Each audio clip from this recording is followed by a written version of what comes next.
नमस्कार, मैं हूं संजय शर्मा। आप देख रहे हैं 4 PM न्यूज नेटवर्क। मोदी सरकार एक नया नाटक करने जा रही है। कह रही है ऑपरेशन सिंदूर के बारे में हमारे सांसद जा जाके दूसरे देशों में बताएंगे। मजे की बात यह है कि जो भारतीय जनता पार्टी के सांसद नफरती भाषा बोलते रहते हैं, एक धर्म विशेष के प्रति जहर उगलते रहते हैं, वो उन्हीं मुस्लिम देशों में भेजे जा रहे हैं जिनके प्रति वो नफरत करते हैं। यही नहीं, कांग्रेस के सांसद शशि थरूर पर प्रधानमंत्री जी फिदा है। भारतीय जनता पार्टी का एक खेमा ये पूछने लगा है कि क्या भारतीय जनता पार्टी के नेताओं में कुछ कमी है? वो बेचारे क्या जिंदगी भर दरी बिछाते रहेंगे? आखिर कारण क्या है कि बाहर से आए हुए नेताओं को इतना सम्मान और बीजेपी के अंदर जो नेता हैं उनको इतना असम्मान? इन मुद्दों पर हमने राजीव रंजन जी से बात करी है, पूछा है कि आखिर ऐसा क्या है जिसको लेकर मोदी जी घबरा रहे हैं। ऐसा क्या है कि लोकतंत्र के खात्मे की तैयारी की जा रही है? एक प्रोफेसर, लखनऊ के एक प्रोफेसर अली महमूदाबाद जी बहुत योग्य इंसान है, अशोका यूनिवर्सिटी में पढ़ाते हैं, एक ट्वीट कर दिया और ट्वीट बिल्कुल जायज था। उस ट्वीट के कारण उनको गिरफ्तार कर लिया गया। भारतीय जनता पार्टी के मिनिस्टर, भारतीय जनता पार्टी के डिप्टी सीएम जहरीले बयान दे रहे हैं, सेना के महिला अफसरों के प्रति अपमानजनक बात कर रहे हैं, लेकिन उन पर कोई कार्रवाई नहीं हो रही है। तो ये कौन सा चरित्र है, कौन सा नमूना है जो भारतीय जनता पार्टी पेश कर रही है?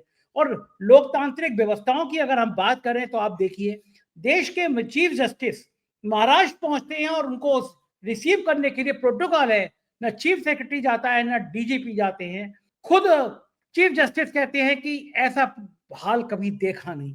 तो कौन सी जगह पे भारत जा रहा है, कौन से आचरण देश की नौकरशाही और सिस्टम करने लगा, ये मुझे भी समझ में नहीं आ रहा है। तो तमाम बिंदुओं पर राजीव रंजन से बातचीत की है। राजीव रंजन योग पत्रकार हैं, नागपुर में रहते हैं, बहुत पैनी नजर रखते हैं। मैं सीधे आपको ले चलता हूं। उससे पहले एक रिक्वेस्ट, और ये रिक्वेस्ट मैं कुछ दिनों तक लगातार आपसे करता रहूंगा कि अब भारत से बाहर विदेश की धरती पर भी 4 PM शुरू हुआ है। ये आप लोगों देख रहे हैं, 4 PM मिडिल ईस्ट का है। खाड़ी देशों की खबरें लगातार इस चैनल पर बनी रहेंगी। इस चैनल को सब्सक्राइब करिएगा। नया देश है, नई आवाज है, आपका सहयोग बहुत जरूरी है। चलते हैं राजीव रंजन के पास। 4 PM न्यूज नेटवर्क में स्वागत है राजीव भाई आपका। इन दोनों राजनीति में बड़ा मजेदार मजेदार काम चल रहा है। ऑपरेशन सिंदूर की तारीफ करनी है पूरी दुनिया में, बताना है कि पाकिस्तान ने कितना गलत काम किया, तो सारे विपक्षी सांसदों को एक डेलीगेशन भेज रहा है। कांग्रेस ने दूर दूर तक शशि थरूर का नाम नहीं लिया, लेकिन प्रधानमंत्री जब पिछले दोनों शशि थरूर का हाथ में हाथ मिला के कह चुके हैं कि बड़ा विपक्ष के दलों को मिर्ची लगेगी शशि थरूर के आने से, हमारे हाथ मिलाने से, उधर शशि थरूर भी बहुत सुर में ताल मिला रहे हैं प्रधानमंत्री जी का। लेकिन मजेदार बात यह है कि पूरे देश में जो मुसलमानों को खुलेआम गाली दे चुके हैं, जो मुसलमानों को अपमानित करने का कोई मौका नहीं छोड़ रहे हैं, ऐसे डिग्री दुबे जी को भी सऊदी में भेजा जा रहा है। मतलब मुसलमानों के इलाकों में जाके ऐसे सांसद, निशिकांत दुबे जैसे सांसद, क्या मुंह दिखाएंगे अपना? मुसलमानों से कहेंगे हमने ऑपरेशन सिंदूर कर दिया, और मुसलमान पूछेंगे ये तो अपने देश में जो रेहड़ियों वेहड़ियों वालों के संग, मजदूरों के संग मॉब लिंचिंग कर रहे, वो सब क्या है? तो मेरे को समझ में नहीं आता, पाकिस्तान भी भेज रहा है डेलीगेशन। क्या पूरी दुनिया देख नहीं रही है कि ऑपरेशन सिंदूर क्या है? हमारे सांसद देश देश में जा जाके बताएंगे, इसका मतलब विदेश मंत्रालय फेल है। विदेश मंत्रालय अपना काम ढंग से कर नहीं पाया कि जो आपको सांसदों को भेज भेज के अपनी सफाई देनी पड़ रही है। मुझे लगता है कि इस पूरे मामले में जितना फेलियर विदेश मंत्रालय हुआ, उतना फेलियर कोई रहा नहीं। और कारण यह है कि मोदी जी को राजनेताओं से ज्यादा भरोसा नौकरशाहों पे है, और नौकरशाह चाहे वो रेल मंत्री हो, चाहे विदेश मंत्री हो, हर मोर्चे पे विफल होते हुए नजर आ रहे हैं। इस पूरी रणनीति पर आपका क्या मानना है राजीव भाई? बहुत बढ़िया सवाल है संजय जी। देखिए, ये पूरा का पूरा एक गिमिक्री है, पीआर एक्सरसाइज है। और जैसा आपने अपने इसमें कहा कि ये भारत की फॉरेन मिनिस्ट्री का क्या बहुत बड़ा फेलियर नहीं है कि हमें अपने सांसदों को भेजना पड़ रहा है। एक इतनी अच्छी खासी फ्लेजिंग ब्यूरोक्रेसी है, फॉरेन अफेयर्स मिनिस्ट्री है। एक तरफ तो आपने कहा कि ये ब्यूरोक्रेट्स पे ज्यादा विश्वास करते हैं, वहीं दूसरी तरफ हम देख रहे हैं कि यहाँ पर फॉरेन अफेयर्स के जो ब्यूरोक्रेट्स है उन पे ना विश्वास करते हुए सांसदों को भेजा जा। तो ये आप क्या करना चाह रहे हो? आपके एक्शन जो भारत के अंदर में हमें दिखते हैं कि चाहे वो रेल मंत्रालय हो, चाहे वो आपका विदेश, इन सब पे आपने ब्यूरोक्रेट्स को बैठा के रखा हुआ, ठीक है। और जहां ब्यूरोक्रेट्स ने काम करना चाहिए, जो फॉरेन हमारा इंडियन फॉरेन सर्विसेज के जो ब्यूरोक्रेट्स है, वहां पे उनके काम पे उतना भरोसा ना करते हुए आप एमपीज को भेज रहे हो। ये अपने आप में एक बहुत ही ज्यादा मतलब आश्चर्यजनक डेवलपमेंट है। But now coming back to your question जो आपने शशि थरूर पे पूछा, देखिए संजय जी, इस चीज को समझने के लिए हमें थोड़ा सा ये समझना चाहिए कि कांग्रेस का अपने आप में फेस में कैसे परिवर्तन आया।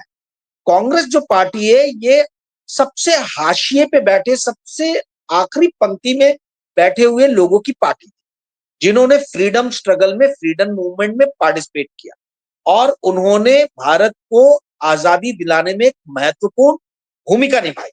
ये पार्टी हमेशा से हाशिए पे जो बैठे हुए लोग हैं उनकी पार्टी रही। परंतु 1980 के आसपास में आके पार्टी का चरित्र कुछ परिवर्तित होना चालू हुआ और इस पार्टी पे धीरे धीरे टेक्नोक्रेट, एलिटिस्ट टाइप के जो लोग हैं, हमने देखा कि उन लोगों ने पार्टीज को ज्वाइन करना शुरू किया। जैसे बहुत बड़े बड़े ब्यूरोक्रेट नटवर सिंह हो गए या आपके अजीत जोगी हो गए। हमने फिर उसके बाद में देखा कि बहुत बड़े लॉयर्स शामिल हुए और जब ये पार्टी में लॉयर्स आ रहे थे, आपके ब्यूरोक्रेट्स आ रहे थे, बड़े बड़े फॉरेन डिप्लोमेट्स आ रहे थे, उसी कल्चर को बढ़ाते हुए 2009 में शशि थरूर जी की एंट्री हुई कांग्रेस के अंदर। और कांग्रेस ने उस टाइम में इनको यही बोल के बुलाया था, यही बोल के 2009 में त्रिवेंद्रम से इलेक्शन लड़ाया था कि ये फॉरेन डिप्लोमेसी के एक बहुत बड़े महारथी। तो जब ये फॉरेन डिप्लोमेसी के महारथी हैं, वो अंडर सेक्रेटरी जनरल रहे हैं यूनाइटेड नेशन में, और यदि उनके सितारे बुलंद रहते तो हो सकता है वो सेक्रेटरी जनरल भी बन जाते। 2006 में उन्होंने लड़ा था इलेक्शन, हार गए वो।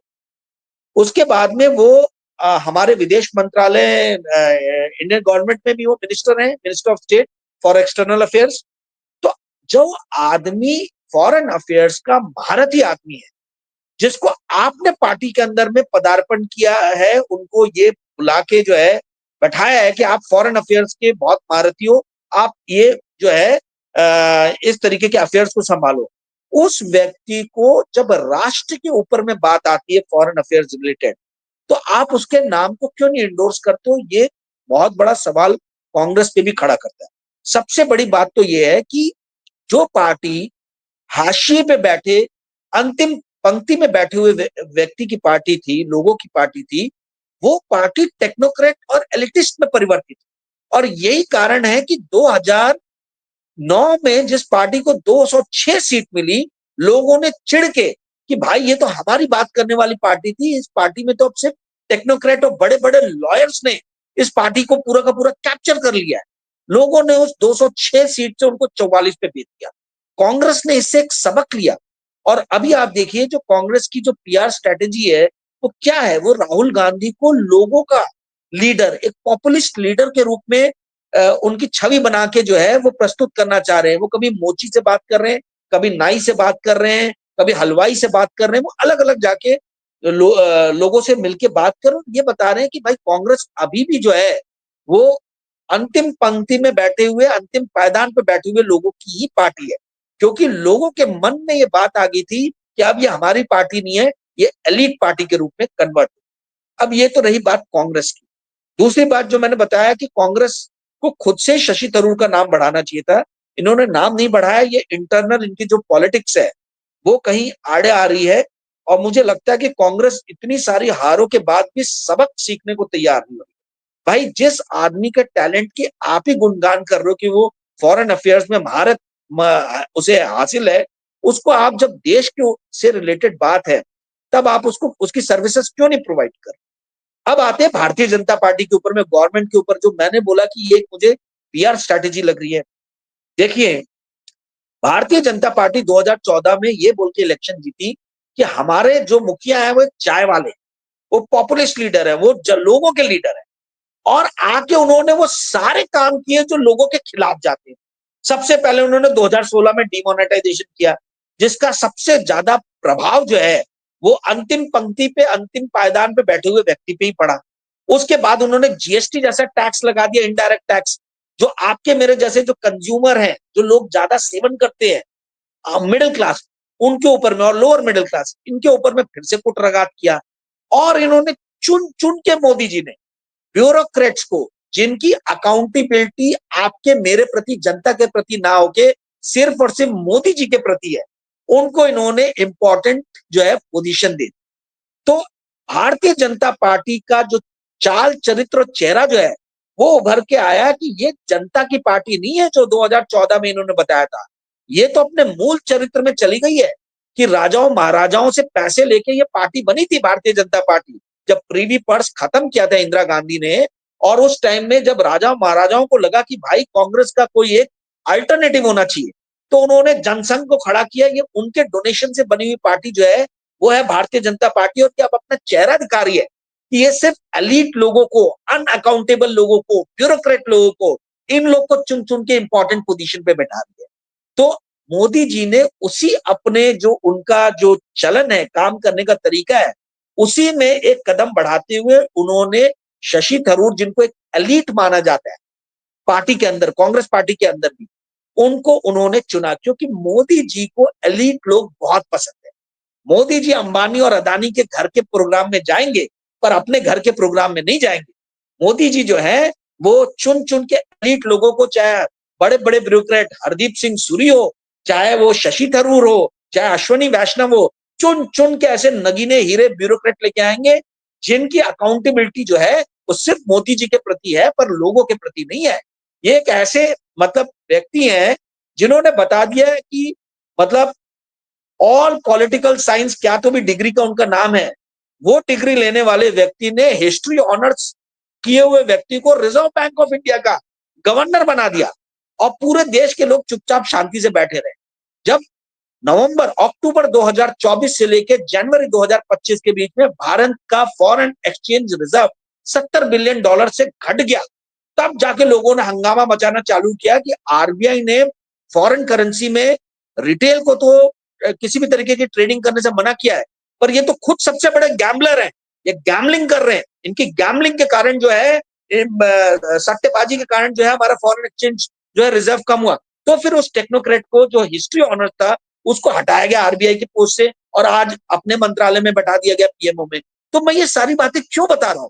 मैं इसलिए बता रहा हूं कि आप समझिए कि कांग्रेस का जो चरित्र था, एलिटिस्ट चरित्र, टेक्नोक्रेट चरित्र, जिसके कारण चिढ़ के लोगों ने उसको 206 से 44 पे पहुंचा दिया, आज भारतीय जनता पार्टी वही एलिटिस्ट, वही टेक्नोक्रेट ओरिएंटेड पार्टी बन के रह गई है।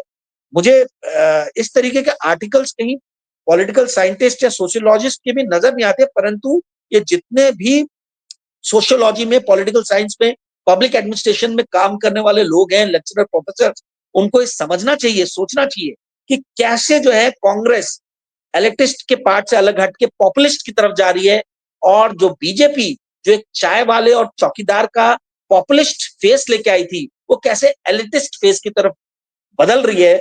ये सबसे बड़ी स्टोरी है पिछले 10 साल की, लास्ट 1 डेकेड। जी संजय जी।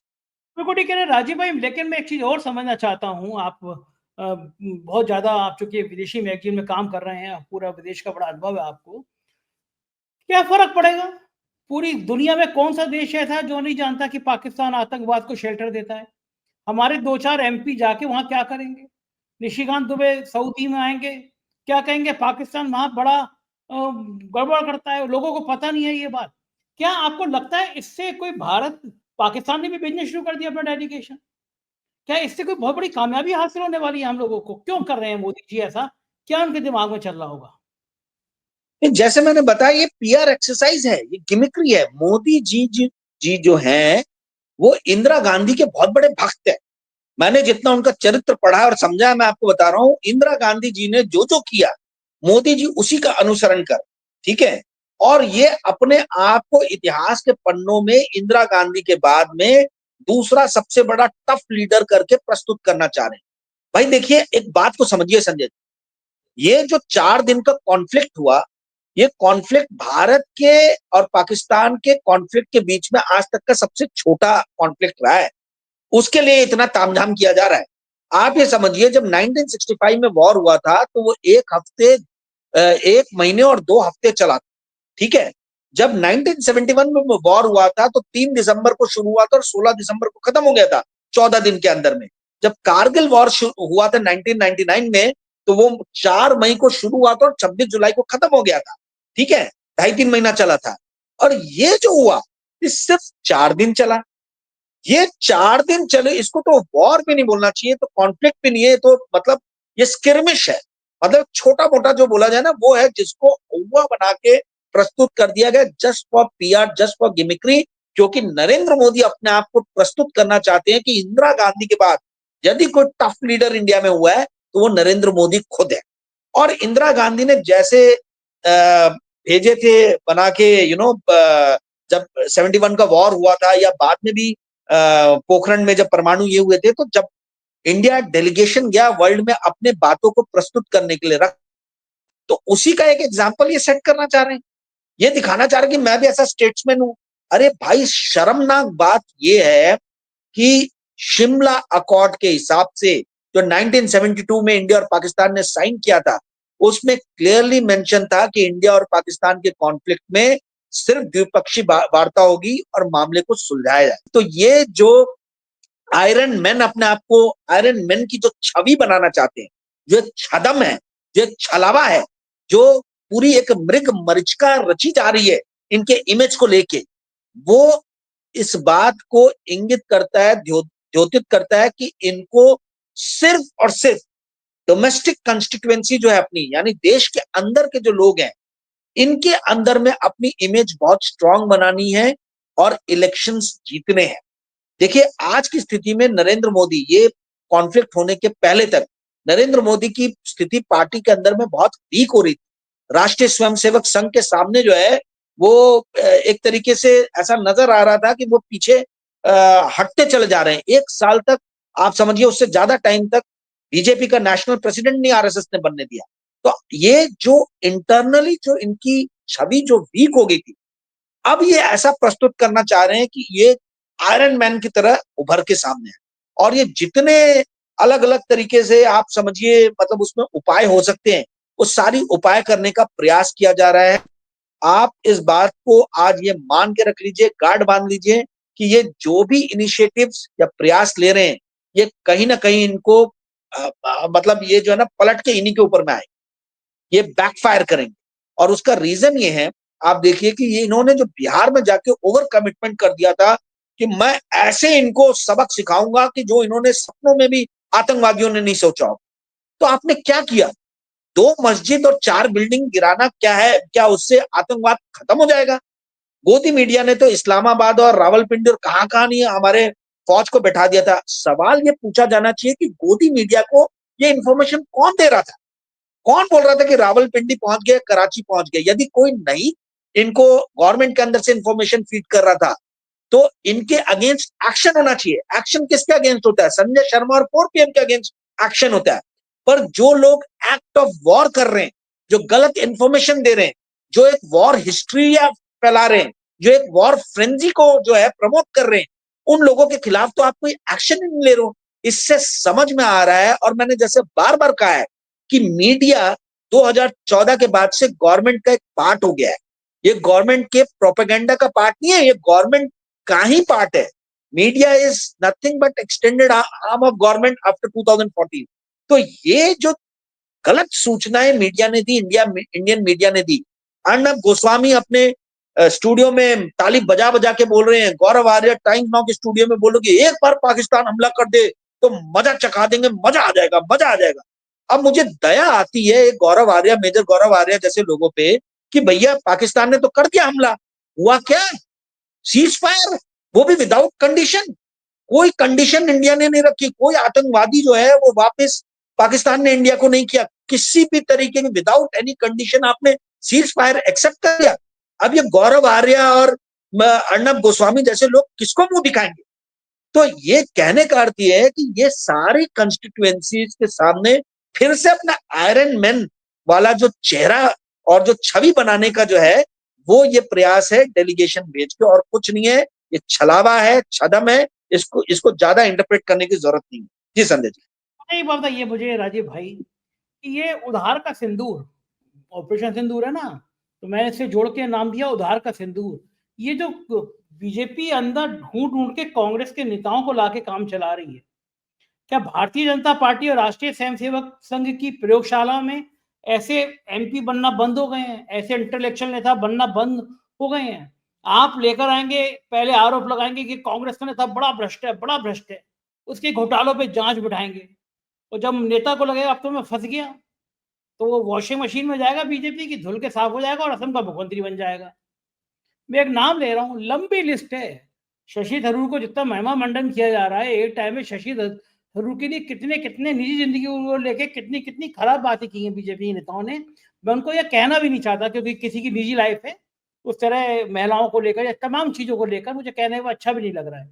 लेकिन शशि थरूर को अब आप इतना महिमा मंडल आ रहे हैं, प्रधानमंत्री उनका हाथ पकड़ के कह रहे हैं। भारतीय जनता पार्टी कांग्रेस पार्ट 2 बन गई। हालांकि मुझे पता है कि संघ में और बीजेपी में इस बात को लेकर बड़ी छटपटाहट है, बहुत दर्द है कि ये कांग्रेस के जितने ये नेता थे सब बीजेपी में आ गए, जितने दागी नेता थे सब बीजेपी में आ गए। तो अब जो डेलीगेशन की भी बात हो रही है, तो भी वो भी इसमें आपको कांग्रेस की नेता चाहिए। बीजेपी की संघ की प्रयोगशाला खत्म क्यों हो गई? यहाँ पे अपनी पार्टी के अंदर से नेता क्यों नहीं उठ के आ रहे हैं? कारण क्या है? कारण ये है कि जो हेल्म ऑफ अफेयर बीजेपी में जो दो लोग मेनली काम कर रहे हैं, जिनके इर्द गिर्द पूरी पार्टी रिवॉल्व हो रही है, ये दोनों के दोनों ही सुपर एलिटिस्ट काइंड के लोग हैं। ये लोग जो है नरेंद्र मोदी और अमित शाह, इनको पैसे वाले लोग पसंद हैं। जिनके पास में पैसा है ये उनके आस पास ही आपको नजर आएंगे। ये कभी आपको ऐसा नहीं नजर आएगा कि भाई कोई बीजेपी का एमपी या एमएलए 8 बार से चुन के आ रहा, 25 साल से 30 साल से जो है उसके घर के फंक्शन में या इर्द गिर्द उसको बुला के अपने पास में बातें कर रही है। ये किससे बात करेंगे? ये सिंधिया महाराज से बात करेंगे। ये बात करेंगे जिन्होंने बहुत बड़े बड़े बड़े घोटाले किए हैं बंगाल में, है मुकुल रॉय टाइप, उन लोगों को ये अपने पास में लेके आएंगे। इनको पसंद आता है अमित शाह जी को और नरेंद्र मोदी जी को पैसे वाले लोग। ये सुपर एलिट है। ये इस देश की जनता की क्या बोला जाए इग्नोरेंस है कि मीडिया का पावर है, आई डोंट नो, या इन दोनों की एक्टिंग करने की शैली है कि इन्होंने लोगों को कन्विंस कर लिया है कि हम तो आपके लोग हैं, ये जनता के लोग नहीं है, ये बड़े बड़े उद्योगपतियों के लोग हैं। और ये बड़े बड़े उद्योगपति जो है यही सारे मीडिया को आज की डेट में जो है वो खरीद के बैठे हुए हैं। आप देखिए अंबानी जी का अपना मीडिया साम्राज्य है, अदानी जी एनडीटीवी को खरीद के वो मीडिया के अंदर में आ गए हैं, गोयंका साहब जिनके पास आईपीएल की टीम है उनके पास में ओपन मैगजीन, फॉर्चून, ये अलग मीडिया साम्राज्य चल रहा है। आपके जितने भी दूसरे आप ये देखेंगे क्या बोलते हैं इंडस्ट्रियलिस्ट, सब कोई ना कोई एक मीडिया चैनल को लेके या मीडिया हाउस को लेके या मैगजीन को लेके या न्यूज़पेपर को लेके खरीद के बैठा हो। और दुख की बात यह है कि मीडिया का जो काम है कि जनता को यथार्थ वास्तविकता से रूबरू कराया जाए, ये 10 साल में उन्होंने किया। 10 साल में मीडिया ने वो काम नहीं किया। और जो सुपर एलीट लोग थे, उन सुपर एलीट लोगों को इन्होंने पॉपुलिस्ट लीडर करके जो है प्रस्तुत किया। और यही कारण है कि इन दोनों एलीट लोगों ने कांग्रेस के अंदर में जो एलीट चेहरे हैं, जिनके पास पैसे हैं, जिनका नाम है, जो टेक्नोक्रेट है, जो राजा है, महाराजा है, जितेंद्र प्रसाद टाइप के जो लोग हैं, सिंधिया महाराज टाइप के जो लोग हैं, या देवड़ा साहब के जो सुपुत्र हो गए, ये सारे इस टाइप के लोगों को उन्होंने चुन चुन के अपनी पार्टी में लाया, क्योंकि ये पैसे भी लेके आएंगे और कांग्रेस ने इनको जो है मतलब सिंचाई करके जो है उर्वरक खाद पानी डाल के जो सृजित किया था इनके करियर को 15-20 साल के अंदर में, जब फल देने के बारी आई तो बीजेपी ने उसको अपनी तरफ खींच लिया। तो ये एलीट पार्टी है, इनके पास में, बीजेपी के पास में, देखिए आरएसएस को तो इन्होंने अलग कर दिया। आरएसएस को पैसे इतने भर के मुंह में पैसे भर दिए, बड़े बड़े 5 स्टार। आप मुझे बताइए, एक तरफ तो जीएसटी आप लगा रहे हो और इंडिया की इकोनॉमी की और इंडिया के मिडिल क्लास की ऐसी तैसी कर रहे हो, वहीं दूसरी ओर हर डिस्ट्रिक्ट में आप 5 स्टार बीजेपी के ऑफिसर्स बना रहे हो, आप 5 स्टार आरएसएस के ऑफिसर्स बना रहे हो। ये क्या शो करता है? ये शो करता है कि इंडियन पॉलिटिक्स जो है वो एलीट, वो वेल्थ की तरफ बढ़ गई है। इसको आम आदमी से कोई लेना देना नहीं है। ये बड़े दुख के साथ मुझे कहना पड़ रहा है कि चाहे कांग्रेस आए, चाहे बीजेपी आए, ये दोनों के दोनों जो है एलिट लोगों को लेके शासन कर रहे हैं। कांग्रेस अब थोड़ा अपना चेहरा बदल रही है, जो कि अच्छी बात है। जो हमें नजर आ रहा है कि जो उनके पीआर कैंपेन हो रहे हैं, जो राहुल गांधी के इमेज के इर्द गिर्द जो चल रहा है, वो फिर से बताने की कोशिश की जा रही है कि ये आम लोगों के लीडर है। परंतु ये चीज कितने दिनों तक चलेगी? क्या ये सिर्फ सत्ता हासिल करने के लिए एक तरीका है, या आगे आने वाले दिनों में हमें पता चलेगा। परंतु यदि ये सिर्फ सत्ता हासिल करने वाला एक योजना नहीं है, तो कांग्रेस आने वाले दिनों में बहुत सशक्त होगी। और यदि ये सत्ता हासिल करने के लिए सिर्फ एक इन्होंने ट्रिक किया है, तो कांग्रेस आने वाले दिनों में बहुत दुर्गति भी इनकी हो जाएगी। और यही काम बीजेपी के साथ भी है। आरएसएस के जो लोग हैं, जो ग्राउंड लेवल पे काम करते हैं संजय जी, वो बहुत ज्यादा दुखी है। मैं आपको बता रहा हूँ, आप बोलोगे कि आरएसएस और बीजेपी दोनों एक ही है, माना दोनों एक ही है, परंतु बहुत सारे लोग आइडियोलॉजी के कारण जुड़ते हैं, ठीक है। और ये लोग जो आइडियोलॉजी के कारण जुड़ते हैं किसी भी पार्टी से या किसी भी संगठन से, आज ये सारे आइडियोलॉजी वाले लोग जो है हाशिए पे चले गए। चाहे वो बीजेपी हो, चाहे वो आरएसएस हो, आज आइडियोलॉजी के लिए कोई स्थान नहीं है, ना बीजेपी पार्टी के अंदर में, ना आरएसएस के अंदर में। आज जो है सिर्फ और सिर्फ एक चीज वहां मायने रखती है कि आप मोदी जी और अमित शाह जी के प्रति कितने अकाउंटेबल हो, आप कितने एलीट हो, आप कितना पैसा लेके आ सकते हो पार्टी के अंदर। जो तो पैसा लेके आएगा पार्टी के अंदर में, उसकी वाहवाही होगी, अन्यथा आप किसी काम के नहीं हो, भले आप कितने भी आइडियोलॉजिकली आरएसएस या बीजेपी के साथ जुड़े। जी संजय जी। विषय से अलग हटके एक आखिरी सवाल, जिस तरह से सरकार लोकतंत्र की हत्या कर रही है वो किसी से अछूता नहीं है। हम और आप दोनों भुगते हैं कि हमारा चैनल भी किस तरह रातों रात बंद कर दिया गया। वो तो सुप्रीम कोर्ट का धन्यवाद कि सुप्रीम कोर्ट में जाने के बाद सरकार ने खोला। अशोका यूनिवर्सिटी के जो प्रोफेसर हैं अली खान महमूदाबाद जी, इनके पोस्ट में ऐसा कुछ नहीं था जो आपत्तिजनक होता, लेकिन उनकी पोस्ट को ये कहा गया कि साहब 2 महिला अफसरों के बारे में टिप्पणी और उनको गिरफ्तार कर लिया गया। भारतीय जनता पार्टी के मिनिस्टर शाह और डिप्टी सीएम दोनों ने महिलाओं के बारे में, सेना अफसरों के बारे में आपत्तिजनक टिप्पणी करी, उनके लिए कुछ नहीं कहा गया। ये लोकतंत्र की जिस तरह धज्जियां उड़ रही हैं वो कहाँ पे जाकर रुकेगा, आपको क्या लगता है? ये डेमोक्रेसी पे जो चोट हो रही है बार बार, जो अभिव्यक्ति की आजादी पे चोट हो रही है राजीव भाई, इसका अंत कहाँ है? कभी किसी का चैनल बंद कर दो, कभी कोई लिख रहा हो तो गिरफ्तार कर लो, ये सब खत्म होगा या ये यूं ही चलता रहेगा? देखिए, डेमोक्रेसी अंडर अटैक, भारत के अंदर में डेमोक्रेसी जो है उसके ऊपर में बहुत बड़ा एक हमला 2014 के बाद से निरंतर होते हुए नजर आया है। और यदि ये हमला जो है ये नहीं होता तो आज इंटरनेट पे, सोशल मीडिया पे इतना बड़ा न्यूज चैनल का जो है वो फैलाव नहीं होता। आज संजय जी 4 PM को जितने लोग देखते हैं उतने आज तक और दूसरे न्यूज, हिंदी न्यूज चैनल को भी लोग नहीं देखते हैं। तो ये फैलाव क्यों हुआ है? इसका कारण यह है कि डेमोक्रेसी अंडर अटैक है और कोई मीडिया दिखा नहीं रहा है। ये आप पूछ रहे कि इस चीज का अंत कहां होगा? इस चीज का अंत जो है वो जिस दिन लेजिस्लेचर, जुडिशरी और मीडिया ठान ले कि हमको एग्जीक्यूटिव के ऊपर में नजर रखनी है, जो चेक एंड बैलेंस का जो हमारे संविधान का सिद्धांत है, उस सिद्धांत के ऊपर में हमें चलना है, उस दिन ये इनकी मनमानी पूरी की पूरी खत्म हो जाएगी। दो ही तरीके, या तो जनता सड़कों पे आए, या फिर जुडिशरी, लेजिस्लेचर और मीडिया मिल के साथ में जो है वो इस एग्जीक्यूटिव को, इस सरकार को अकाउंटेबल होके काम करने के लिए मजबूर कर दे। ये तो हमको नजर आ रहा है इतने दिनों से कि जिस भी व्यक्ति को ये सरकार पसंद नहीं करती है, उस व्यक्ति को या तो उठा के जेल में डाल देती है, या उस व्यक्ति की नौकरी छीन लेती है, या उस व्यक्ति को आर्थिक इतने ज्यादा मतलब हाशिए पे धकेल देती है कि वो आदमी जो है परेशान होके इनके गिरफ्त में आ जाता है। तो at the end of the day या तो कहीं ना कहीं लेजिस्लेचर को, मीडिया को और जुडिशरी को इनके ऊपर में सख्ती से जो है, एग्जीक्यूटिव के ऊपर में सख्ती से जो है वो नजर रखनी होगी, या फिर आपके मेरे जैसे लोगों को सड़कों पे आना होगा। इसके अलावा डेमोक्रेसी में और कोई दूसरा तरीका नहीं है। किसानों ने, आप देखिए 2020 से जैसे किसान सड़कों पे आए, आखिर में मोदी जी को हार माननी पड़ी, उन्होंने तीनों अपने कानून वापस लिए जो उन्होंने किसान से रिलेटेड कानून किए थे, लेके आए थे। तो ये जब जनता सड़क पे उतरती है तो कितना ही निर्दयी शासन क्यों ना हो, उस शासन को झुकना पड़ता है। वियतनाम वॉर की एंडिंग तभी हुई थी जब स्टूडेंट्स और लोग जो है सड़कों पे उतर आए थे कि हमें वॉर नहीं चाहिए, वियतनाम ने हमारा अमेरिकन का कुछ बिगाड़ा नहीं है, तब जाके अमेरिका जैसी महाशक्ति को भी जो है अपने वॉर को वापस लेना पड़ा, मतलब वॉर रूपी जो पॉलिसीज है उसको वापस लेना पड़ा।